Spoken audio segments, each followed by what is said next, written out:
ഈ വീഡിയോയിൽ നമ്മൾ എക്സ്പ്ലെയിൻ ചെയ്യാൻ പോകുന്നത് ഹോമോപോളാർ മോട്ടറിൻ്റെ വർക്കിംഗ് ആണ്.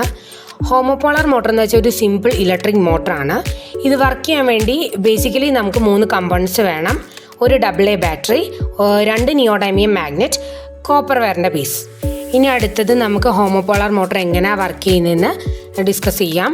ഹോമോപോളാർ മോട്ടർ ലോറൻസ് ഫോഴ്സ് പ്രിൻസിപ്പിൾ വെച്ചിട്ടാണ് വർക്ക് ചെയ്യുന്നത്. അത് നമ്മൾ എങ്ങനെ സെറ്റ് ചെയ്യാമെന്ന് വെച്ചാൽ, ഫസ്റ്റ് നിയോഡൈമിയം മാഗ്നറ്റ് ഈ ബാറ്ററിയുടെ നെഗറ്റീവ് ടെർമിനലിലോട്ട് കണക്ട് ചെയ്യുക. അതിനുശേഷം കോപ്പർ വയർ സ്പൈറൽ ഷേപ്പിൽ ഡിസൈൻ ചെയ്യുക. അതിനെ ബാറ്ററിയുടെ പോസിറ്റീവ് ടെർമിനലിലോട്ട് കണക്ട് ചെയ്യുക. ഈ ബാറ്ററി ഇലക്ട്രിക് കറണ്ട് കോപ്പർ വയറിന് പ്രൊവൈഡ് ചെയ്യുന്നുണ്ട്. Neodymium magnet magnetic field provide ചെയ്യുന്നുണ്ട്.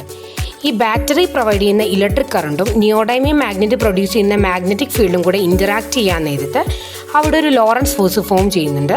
ഈ ലോറൻസ് ഫോഴ്സ് വെച്ചിട്ടാണ് ഈ മോട്ടർ കംപ്ലീറ്റ്ലി വർക്ക് ചെയ്യുന്നത്. ആ ലോറൻസ് ഫോഴ്സ് എന്ന് വെച്ചാൽ ഈ ബാറ്ററി പ്രൊഡ്യൂസ് ചെയ്യുന്ന ഇലക്ട്രിക് കറണ്ടിനോടും മാഗ്നറ്റിക് ഫീൽഡിനോടും പെർപെൻഡിക്കുലർ ആയിട്ടാണ് ഫോം ചെയ്യുന്നത്.